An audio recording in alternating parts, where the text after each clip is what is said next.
Level 1, $1,000. It started with a car repair. The alternator, $600 you didn't have. You put it on the card because the alternative was walking to a job that pays $16 an hour. You told yourself you'd pay it off in 2 months.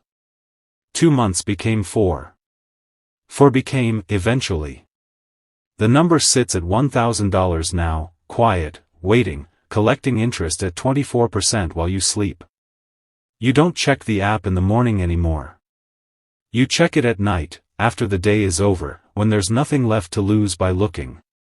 The minimum payment is $35. You pay it every month like a tax on a mistake you already regret.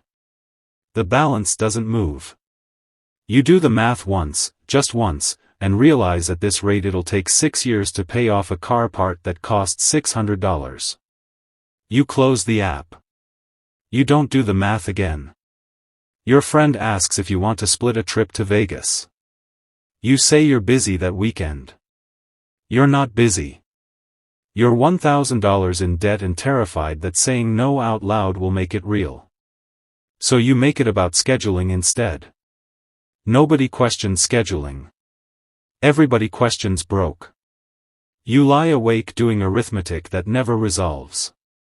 $35 a month, 24% interest, a repair that was never your fault. The debt isn't large. That's what makes it worse. Nobody feels sorry for $1,000. It's not tragic enough to talk about and not small enough to ignore. It just sits there, a splinter you can't stop touching. The first rule, at $1,000, debt isn't a crisis. It's a whisper. And whispers are easier to ignore than they are to silence. Level 2, $3,000. The whisper got louder. A medical bill you didn't see coming, $400 for an ER visit that lasted 11 minutes. You didn't have insurance that covered it right. Nobody explained that until the bill arrived. You add it to the card because the alternative is a collections call, and you've heard what those sound like from your mother's kitchen table growing up. You swore you'd never sit at that table. You're sitting at it now. The minimum payment climbs to $95. You start choosing which bill gets paid on time and which one gets paid late. Late fees become a line item you budget around like they're normal, like their rent. Your card gets declined at a gas station. Not because the tank costs more than you have, because the balance crossed the limit sometime between yesterday and today. You didn't get a notification. The system doesn't warn you before it embarrasses you. It just lets it happen and watches. You start carrying cash for small things, a habit from your grandmother's generation, adopted not out of nostalgia but out of fear. Fear that the card will fail you in front of someone who's watching. Your coworker mentions a bonus they got. You smile and say that's great. Inside, you're doing math about whether $3,000 is manageable or whether you're the kind of person this happens to now. The line between those two things gets thinner every week. The second rule, at $3,000, you stop asking how you'll pay it off. You start asking what kind of person owes this much. Level 3, $5,000. You consolidate. It felt like control, like you finally did something instead of watching it happen to you. One loan, one payment, a lower rate than the cards. $140 a month for 4 years. The relief lasts exactly 9 days. Then a moving truck breaks down on the one trip you couldn't avoid, and you're back on a card because the loan already spent its purpose. You learn a lesson nobody teaches in school. Debt doesn't wait for you to be ready for more of it. It just adds itself when life adds itself. You start Googling things at 1 a.m. Debt consolidation. Is debt normal? How much debt is too much? The internet gives you numbers that don't match your reality. Average American debt, national statistics, comfortable phrases written by people who've never sat with a $140 payment due on a Tuesday and $80 in checking on a Monday. You stop telling your parents the real number. You round down. Not lying, exactly. Protecting them from a math problem they can't solve for you anymore. Protecting yourself from the look on their face when the number gets said out loud. A collector calls about the medical bill from level 2, the one you thought you'd handled. You hadn't. It slipped. Now it's someone else's job to make sure you remember it. The voice is polite. The politeness is worse than yelling would be. Yelling you could get angry at. Polite you just absorb. The third rule, at $5,000, debt stops being an event. It becomes a weather system. Something you live inside instead of something that happened to you. Level 4, $7,500. You get a second job. Weekends, a warehouse, 6 hours of scanning boxes for $17 an hour. You tell people it's for savings. It's not for savings.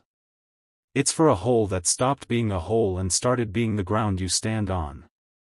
The extra income doesn't feel like extra. It feels like catching up to a version of normal everyone else reached without trying.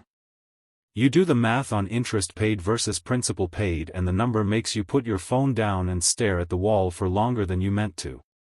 Most of what you send every month disappears into interest. The debt barely moves. You're running and the treadmill is running faster. Your body starts showing it before your mind admits it.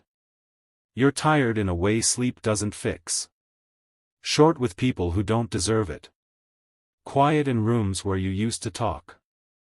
Someone asks if you're okay. You say you're just tired from the extra shifts. True, but not the truth. The truth is you're tired of being $7,500 away from a version of your life where you don't calculate before you breathe. You skip a friend's birthday dinner. Not because you can't afford $30 for a plate of food. Because sitting across from people whose biggest worry is which restaurant feels like translating a language you used to speak fluently and now stumble through. The gap isn't dollars. It's distance. The fourth rule, at $7,500, debt stops costing you money. It starts costing you people. Level 5, $10,000. Round numbers do something to the brain that odd numbers don't. $10,000 feels like a headline. Like a category. Like something you'd read about happening to someone else, not something with your name attached to it. You stop opening the mail some days. Not all the mail, just the envelopes with windows, the ones that look official before you even see the logo. You know what's inside without opening it. Knowing doesn't help. It just means you carry the number around unopened as well as opened. You calculate your debt-to-income ratio because a headline told you to and immediately wish you hadn't. The number the article said was healthy and the number describing you are not the same number. You close the tab. You've started measuring time differently. Not in weeks or months, in payments. 42 more payments until the loan closes. 42 months of choosing the payment over almost everything else, over trips, over new shoes, over saying yes to things that used to be easy yes. You think about the version of you at level 1, staring at $1,000 like it was the end of something. You'd tell that version it gets better. You're not sure that's true. What's true is it gets familiar. The fear doesn't disappear.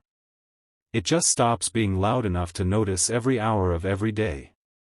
You adapt to weight the way a body adapts to carrying something heavy for a long time. Not lighter. Just used to it. The fifth rule, at $10,000, debt stops being a number you're trying to erase. It becomes a shape your life has quietly rearranged itself around. Somewhere right now, someone is staring at a $600 charge they can't cover. An alternator, a repair, a bill that arrived faster than the money did. They put it on the card and tell themselves 2 months. They don't know yet that the number doesn't care about their timeline. They don't know it starts as a whisper and ends as furniture, permanent, load-bearing, something the rest of the house gets built around. You were that person once. The debt didn't change who you were. It just kept a receipt of everything you gave up to survive it.